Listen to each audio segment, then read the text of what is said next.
Hello and welcome back.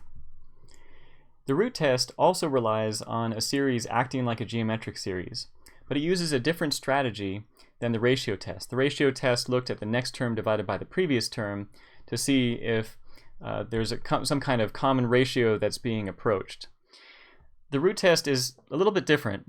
The strategy here is to rewrite the terms of your series as the nth root of a sub n all raised to the n. Now notice we haven't really changed the terms of the series, right? This is, as long as your a sub n's are positive here, which we're going to make positive because we're going to put absolute value bars in them. But if you could do that, if you could rewrite this as the nth root of a sub n all raised to the n, you haven't really changed the values because the nth root is like a sub n to the 1 over n, and if you raise that to the nth power, the 1 over n and the nth power would multiply to give you 1, and a sub n to the 1 would just be a sub n. So if you've got it written in this way, and the nth root of a sub n approaches some proper fraction, like let's say 2/3, well then essentially what you've got is a series that looks like 2/3 to the n. It's not exactly 2/3 to the n, but it approaches a series that's acting like 2/3 to the n, which would converge as a geometric series. It's acting like a geometric series with a common ratio of about 2/3. So that, because the geometric series with common ratio of 2/3 would converge, our series here that's acting like a geometric series with a common ratio of 2/3 is also going to converge. So this is the idea or the intuition behind the root test. Here's the specific writing out of the root test. It says, suppose you've got the limit as n approaches infinity of, now here we're taking the absolute value of the terms before we plug them into the nth root. But if we take that limit and we get some number L, depending on what L is, that's going to be, again, like our common ratio. So depending on what L is, the series will either converge or diverge. Just like with the ratio test, if L is less than 1, then the series will converge absolutely. If L is greater than 1, or if L is infinite, then the series diverges. And if L is equal to 1, well, the test is inconclusive, so we're going to have to try something else. So actually, the outcomes here are, depending on what L is, are exactly the same thing as the ratio test, which is really a nice thing. Let's look at how to use the root test in example 6. We'll start by taking the limit. So here, example 6, I should mention what it is a series n equals 1 to infinity of 1 over 1 plus n all raised to the nth power. Okay, so we're going to take the limit as n approaches infinity of the nth root of the absolute value of these terms.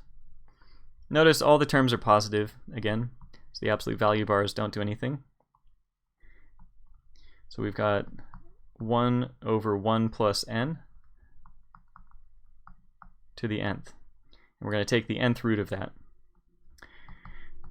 Well, this is great. You can see that the root test is really going to be helpful when your terms are raised to the nth power or something similar, because that nth root is going to undo the nth power, and all we're going to get left is 1 over 1 plus n.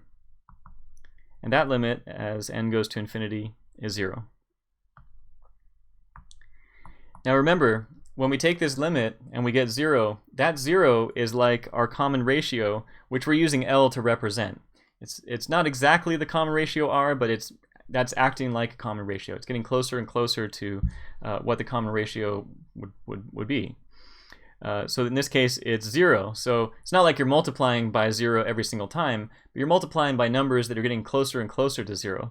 So this is acting like a geometric series with a common ratio of 0, which would definitely converge. Here the L value is less than 1, so this is definitely going to converge. We can say by the root test, our series, oh, guess I wrote it out, that's okay, converges. Again, we could say something even better than converges. We can say it converges absolutely, converged even with those absolute value bars on. But it just asks, does it converge or diverge? And we can say it converges. All right, let's check out example 7. Now here we've got the series as n goes from 1 to infinity of ln of e squared minus 1 over n all raised to the n plus 1. Looks pretty hairy, pretty complicated. Does this converge or diverge? Now, if we start by taking the nth root, the problem is we've got an n plus 1, whereas when we take the nth root, when we take the root, we're taking the nth root. And so those two are not going to quite match up. They're not going to quite undo each other. They're not going to cancel each other out. So one strategy to handle that little offset by 1 for the exponent is to reindex the series. Reindex. Whoops. Reindex. Let's see if I can spell this. Reindex. So here, to reindex, what I'm going to do is replace all the n's with n minus 1. So n minus 1. What that's going to do is allow you to have n minus 1 plus 1 for the exponent, which will simplify down to just n. Now, it's also going to affect the where the n starts and ends. So let's see what this looks like here. We're going to write, I'll leave a space. So I'm changing all of the n's to an n minus 1. I'll write in the n's in red so you can track the changes. So this n becomes an n minus 1. This n down here becomes an n minus 1. This n up here becomes an n minus 1. All the n's in the entire, every n that you see here, we're replacing with n minus 1. Okay. Now if we solve this equation on the bottom of the summation symbol for n, we would get n equals 2. Right? Add the 1 to the other side, and we get n equals 2.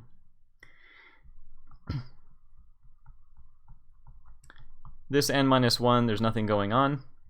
The 1 over n minus 1, nothing going on there. And with the exponent, we have just n, because n minus 1 plus 1 is just equal to n. This is exactly the same series as the one that we started with. The only difference is now the exponent has an n instead of an n plus 1. But you can double check and convince yourself that this is the same series that we started out with. Try taking n equals 1, n equals 2, n equals 3 and plugging them into the original series. Then try taking n equals 2, n equals 3, n equals 4, plug them into this new series, and you'll see that the terms are matching exactly. N equals 1 in the original series is going to be exactly like n equals 2 in the new series. So with our newly reindexed series, we can now finish this off with the root test. We can now stumble and finish this off with the root test. We'll just jump in and take the nth root of the absolute value of these terms.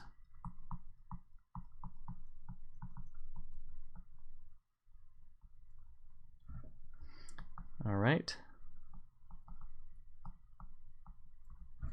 Now, the absolute value bars are not going to do very much because if you look at n equals 2, you're going to have ln e squared minus and then 1, which e squared minus 1 is going to be some number that's bigger than 1. So ln of that is going to be positive. So that's okay. We're going to get positive terms for our series. So the absolute value bars won't do anything. So we can drop the absolute value bars, but it's good to check though, make sure they're not actually doing any work here. And then the nth root of the thing that has the nth power, those are going to undo each other. And all you're going to be left with is ln of e squared minus 1 over n minus 1. Now if you take that limit, the 1 over n minus 1 goes to 0 as n approaches infinity. So you end up with ln of e squared, which is 2. The ln and the exponential undo each other, so you just get 2. And that is your L value. That's essentially what we're multiplying by to get the next term of the series. And since that's greater than 1, that means that the series diverges. So we can say by the root test, our series, and here we can just talk about the original one. It's just a courtesy to the person who wrote the problem. So you're addressing their original problem. This series that you talked about diverges. And so does the rewritten version of it as well, but the original series, that one diverges because it's the same thing as this new series that we wrote up. Okay, so that's the root test. A couple of last notes. One is that, as you saw, the ratio test is typically good with factorials. It also is sometimes good with exponentials, like if you have like a 2 to the n or 3 to the n. It can work well with those as well, but factorials is where it really shines. The root test works best when the terms are raised to the nth power, or as you saw, to the n plus first power, in which case you can just reindex, or even to the n squared power, because at least the nth root will take away one of the n's and you'll just have an nth power left. So when you see the exponents, the powers, you're going to think the root test. When you see factorials, you're going to think the ratio test. Now, it's not always 100%, not always cut and dry, but it at least gives you some guidelines when you're looking at a series and trying to figure out which test to use. Thanks so much for watching, and see you next time.